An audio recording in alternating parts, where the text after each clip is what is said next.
Welcome to Dad Pod, a community for dads and men. You gotta love them boys. I'm hanging with my boys. Just me and my boys.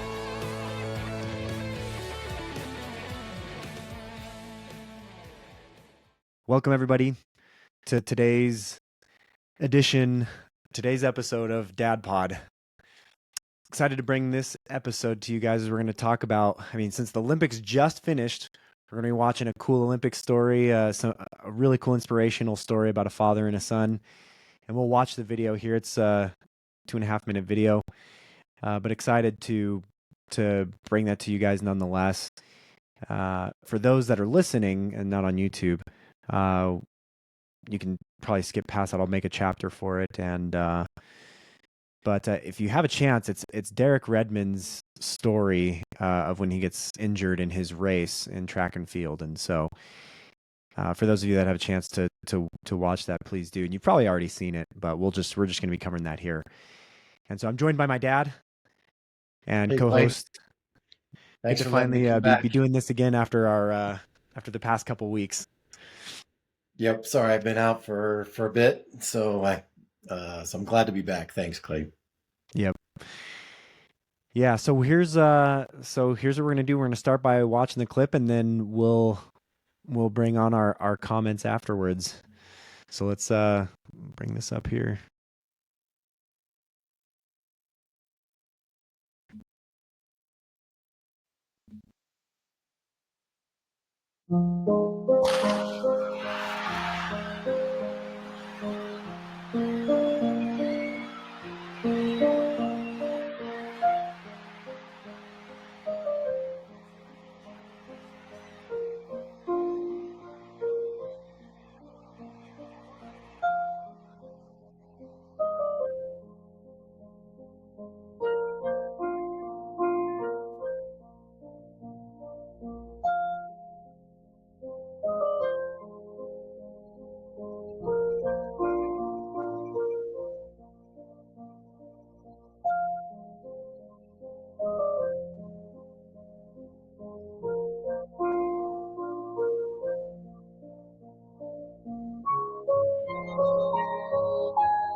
Anyway, really cool moment there. In fact, when I was, watching that, it's like for those of us that have, felt like you've hit rock bottom, there's nothing like someone as close as your father or, someone you love so dearly that can kind of help pick you up in your darkest moments.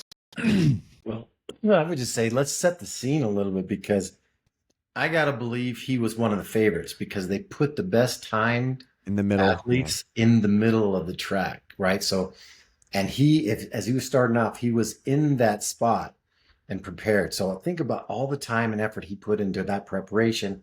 And I'm just thinking, as a father, you are hyped because your son is likely to win the gold medal. I mean, there's probably nothing. I mean, there's few things that are as big as that, and and I would just be like, oh yeah, that's my boy. And so your mindset is just so ready to see that happen, and then to watch that happen and unfold, just crushing, right? And so his reaction to come down and help, and you could see what he was doing, shooing those guys away. They were trying to, Yeah, well, they the were guy trying tried to to keep stop him him to from come onto the thing, from and the he's sun. like, He's "Get like, out of my way." oh my God, I'm going to help my son get out the way. He's going to finish this race, For sure. and all kinds of things happening in that scene. Just amazing, amazing emotions, and just the coming down to those last few seconds, but all that preparation time and all that emotion buildup, you know, just crazy thoughts that are going in at, of what's happening there. Oh, absolutely. I mean, we can talk about a myriad of emotions, right? So, I mean, he's put thousands of hours into making this dream come true. I mean, you can see it from watching the Olympics. They'll interview all, the goal, well, the participants, right? They'll interview the the athletes, and they'll do a backstory, and they'll say, "Oh, I've been dreaming about this since I was a kid." And I've seen even multiple posts just recently about some of the women's soccer players and some others that when they were in elementary school, they had drawings of themselves with a gold medal, saying, this is my dream. And then to be in that right place at the right time. You've done all this work, you've qualified, you've put all the small things of eating right and Yeah. sleeping and making sure you're stressing about all the smallest details, and now you have come to this moment, right? This is the moment, right? The one thing that you've been dreaming about for your whole life, and then you injure yourself halfway through the race. And so on top of that emotion, I mean, all these things I can just imagine are just collapsing in on Derek at this moment. And he's, very much, at least I would be in the very depths. He's probably at Oh, his lowest point in his life, because especially knowing that that you were the favorite, or, that you were at least carrying the best time. you're gonna Now, medal each individual somehow. race, yeah, you're gonna Gold, find some way silver. to, Yeah. to medal. Yeah. Yeah. If not just win it all. And so to have that come crashing down is hard, but and this is where we're going to get to the crux of what we want to talk about, which is the dad knowing exactly. I mean, it's obvious to anyone, let alone the father, that he's going to be feeling all of those things, and he comes out, recognizes that his son is trying to finish with dignity. And I can imagine that you'd be embarrassed, that you wouldn't know quite how to act. Do I finish the race? I want to Yeah. finish the race, right? Do I just walk off? And so, having a someone who's much wiser than you are, and someone who's a lot more emotionally, well, maybe not a lot more emotionally controlled, but someone who is at least wiser to take a step back and come and help you and physically carry you, or at least help you get across the finish line, I think is is so cool to see displayed here, about a father's actions. And you'll notice that he doesn't look all that distraught, right? I would probably be crying. At least I don't know. As a Maybe I dad, wouldn't. you mean? Maybe dad. Maybe as a dad, it'd be maybe in that situation I would be the same. Hopefully, but right. So he's carrying him across the finish line. He doesn't look all that distraught, but he knows, like, hey, I'm going to help get my son across the finish line. He came here to run the 400, and I'm going to help him get across with dignity. And so many cool emotions as he recognizes that his son's probably in his deepest, darkest moment, and he is the first one to the scene to help him. Yeah, for sure. And he kept his wits about him, but he was determined to help his son complete what he had set out to do. And that was all impressive, and no one was going to stop him. I don't care how many security people showed Yeah. up. He's like, I'm his dad. I'm going to help him across the line. He's going to be fine, And so it would have taken even an act of the army couldn't have taken him and kept him away from that. And so that's an inspiring and moving scene. Yeah. I mean, you see him as he first gets on the track. The guy kind of steps into, it's like, oh, it's a streaker, or it's Yeah, it's a who's this guy protester coming or out here? whatever, right? Yeah, And I'm sure and he said, so "That's my son," and yeah, yeah. yeah, and so he lets him pass by, and then he's like telling people to take a hike. He's like, hey, no, I'm not pulling him off the track yet. He's got a job to do. He can walk I'll help him get the rest of the way, but he's gonna finish this race. Yeah. Dang it. So So how do you it's apply that then to everyday normal people like us who don't enter we into don't the have Olympians for kids. I'm not saying that I wasn't one either, so Yeah. yeah, how does that relate to us, Yeah, Clay? well, I think there's a really cool thing to be said. A couple things that I wanted to comment on here, right? For being a present dad. And he was present at the Olympics for his kid. And I know most parents probably dream of doing that.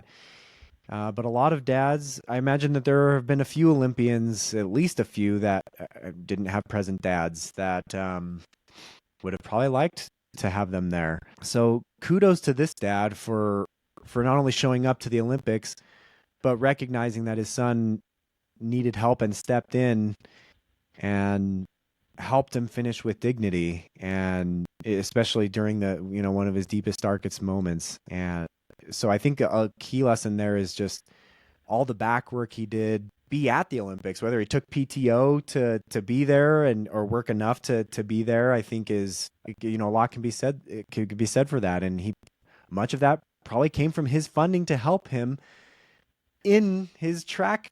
Maybe his dad wasn't a track star. I'm not sure in Derek Redmond's case, but maybe he wasn't a track star. Maybe he didn't like watching track, but because his son was there and he loved running, he was going to support his kid.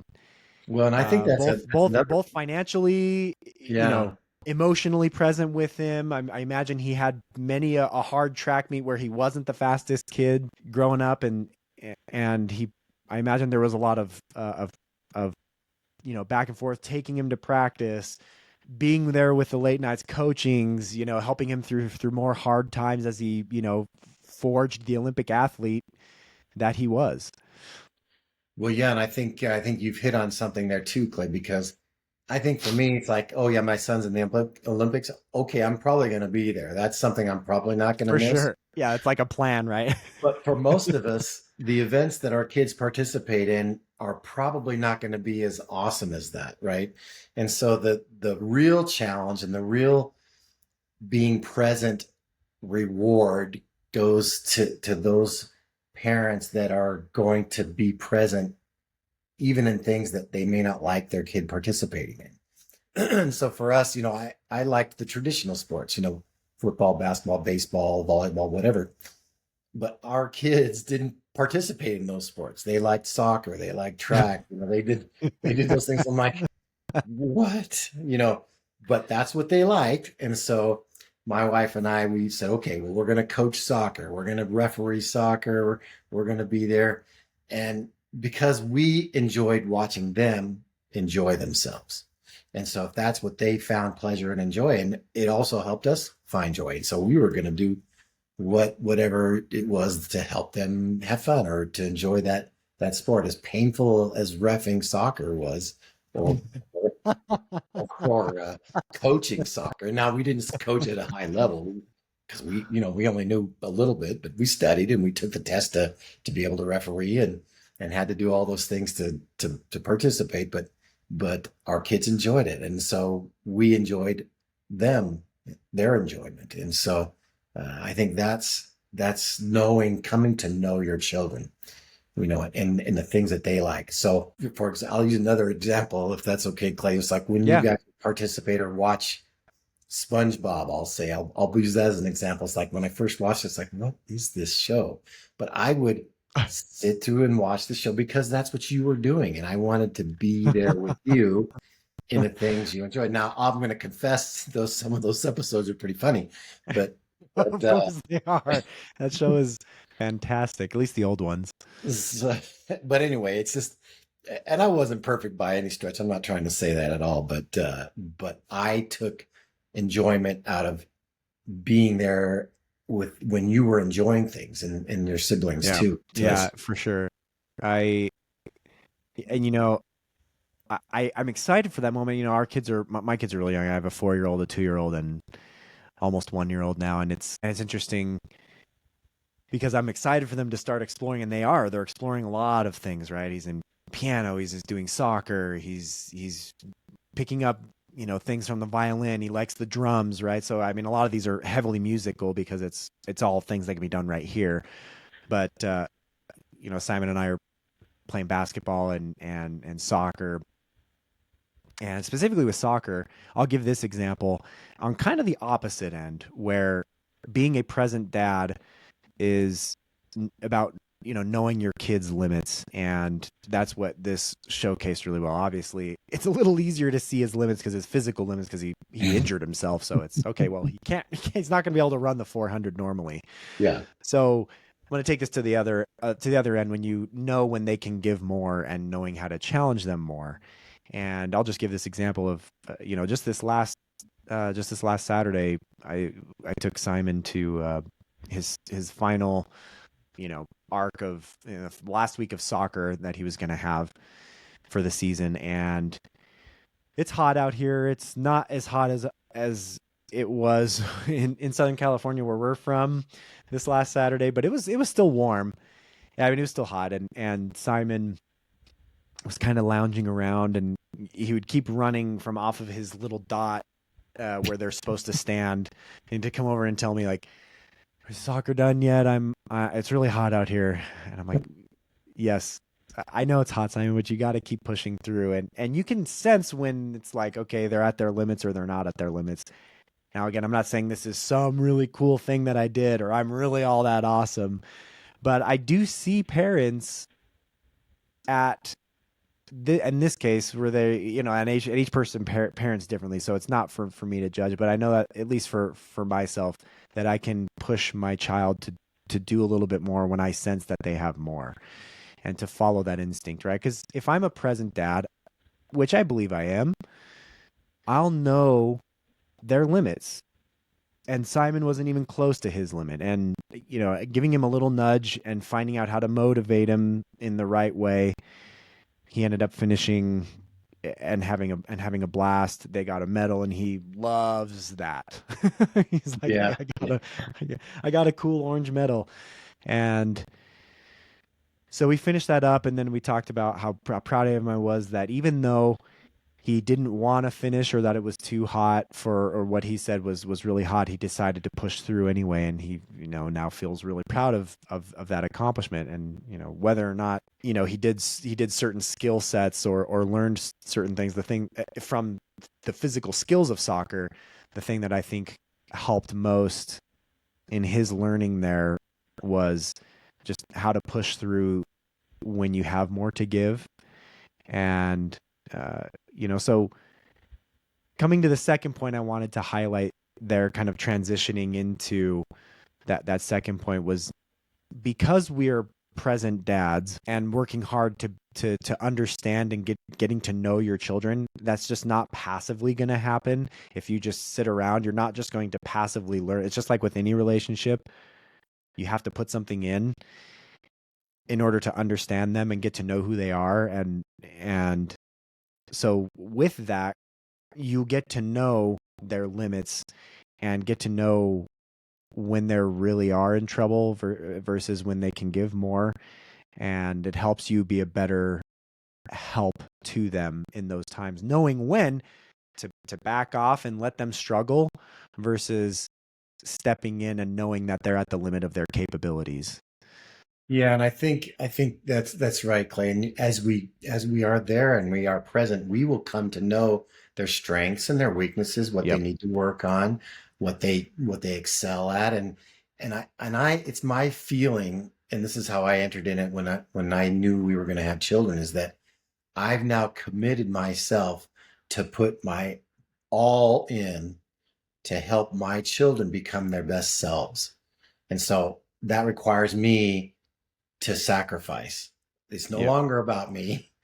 It's about how I can help my children. It requires effort and sacrifice to do those things. Now that I'm an empty nester, I can take a little bit of a breath, though I still try to help my adult children in their various capacities. They don't need much, if any, help, but Yeah.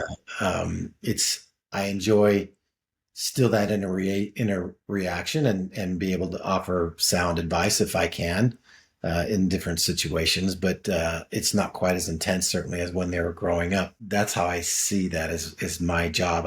I've committed to that as a parent when I decide to have children. Yeah. And and there's no like official because you enter it, with another human, right? With your spouse or significant other, right? As you start to have kids, there's not like a physical Manual. manual to like commit you to say an oath or to, swear in court, I will do this. No Yeah. one's there to hold you accountable except for your wife. If you have a good working, a good relationship with your wife, she'll push you to be a better husband and, help you self-reflect and, become a better dad. But there's no one there to hold you accountable to commit to doing that. And that's difficult if you've been single your whole life and you've only focused on yourself.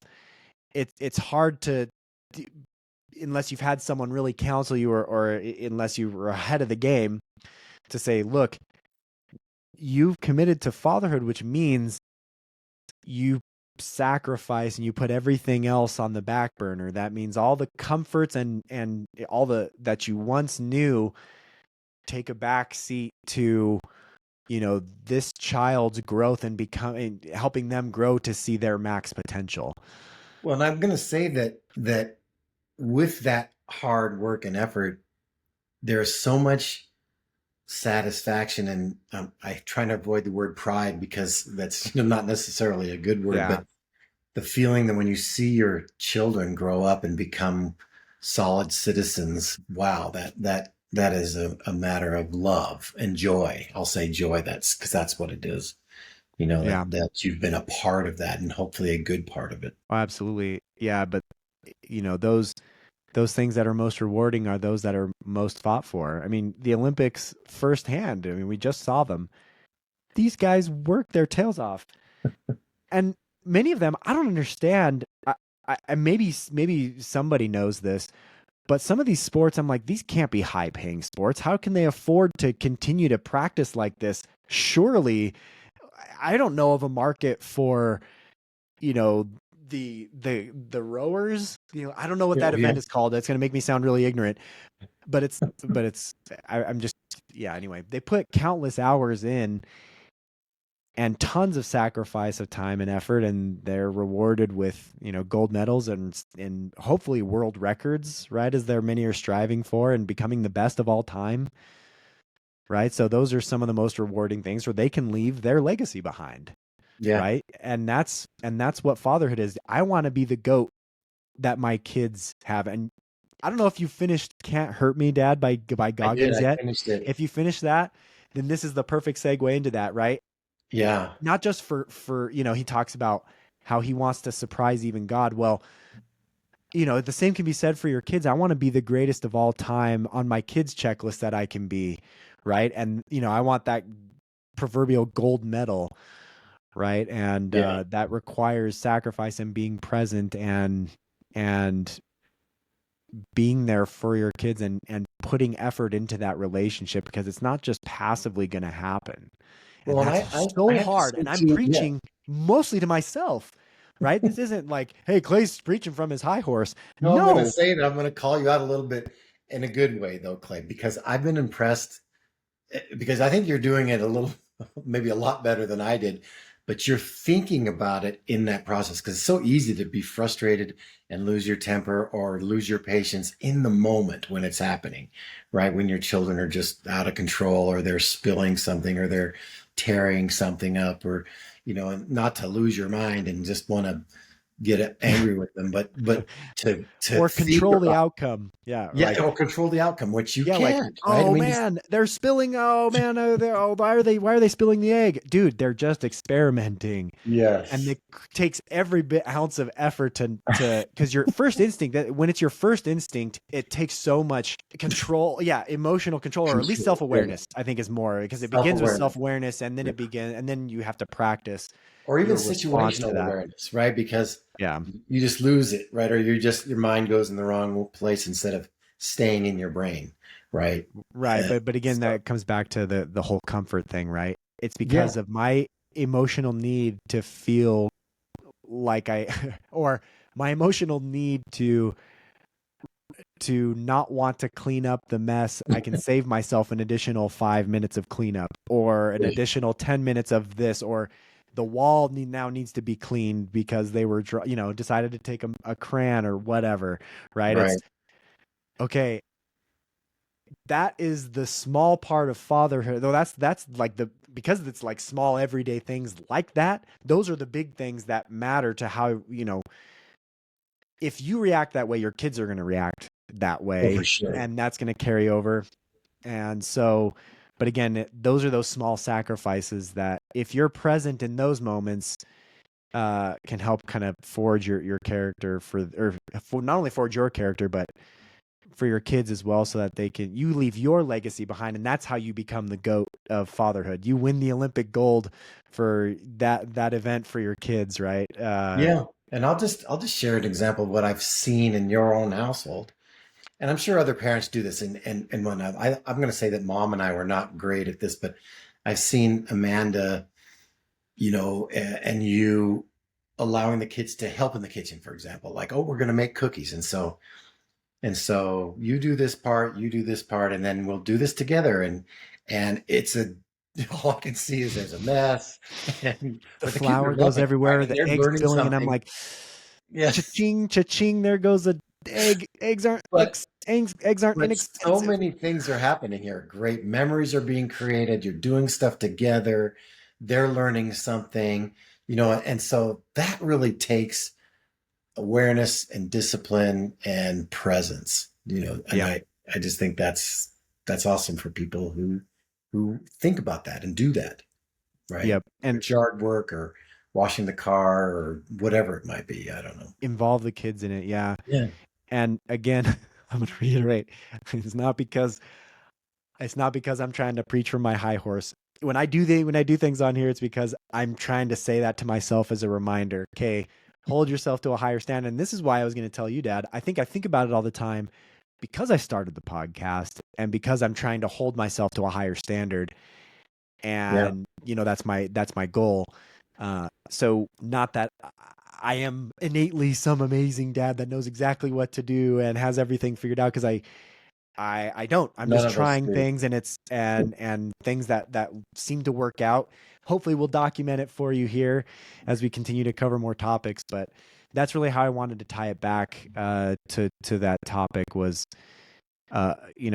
before you step in and try to solve all of your kids' problems, and then learning to help them in their deepest and darkest times, right? Knowing when to tote that line all comes from being present. And I thought this video of a dad helping his son in his darkest times during the Olympics was a really cool topic, and something really fun to discuss. And you know, speaking of which, the 400 this year, if you guys haven't watched a highlight of the 400 finals, Quincy Hall, that was one of the most inspirational things in recent memory for me. Watching him dig deep. Oh man, I can go off on a whole new tangent on that, but I'm going to withhold. I'm just trying to put a plug in there for that, because I get really hyped watching the U.S. come from behind. Well, it was the 1500 or it was the steeplechase. There was a few of them Yeah. that were just wow moments because these people were not favored. And then No, they they weren't just favored, gutted and it. you can see it on their faces as Yeah. they are grinding. And Yeah. that's what's so inspirational, especially the one that's, like I said, the 400 that's sticking in my mind. He's gritty and coming back, and I'm sure I Oh, can yeah. speak to all of the male figures that surrounded him and inspired him to dig deep there. But Man, that is really cool. So if you haven't watched it, please do. But yeah, anything else to add here, Dad? No, this is great. Stay present. And remember, our message continuously wants to be is to live your legacy, become the person you want to become. And so you choose that. It's our choice, the person we become. And so live your legacy, because that's all you take with you when you go, and that's all you leave behind when you go. And so you choose what you want that to be. So that's our encouragement and our invitation to you. Love it. These guys in the video did it. They turned a horrible situation, one of their deepest, darkest moments, into their legacy that inspires millions of people now. It sits here with the how many views does this have? 3.5 million views, almost 4 million views. How cool Yeah, it's that awesome. they turned something into that's so inspirational, and that's part of their legacy now. So go out and live yours. Choose to live it. Choose to be a gentleman. And we'll talk to you guys on the next episode.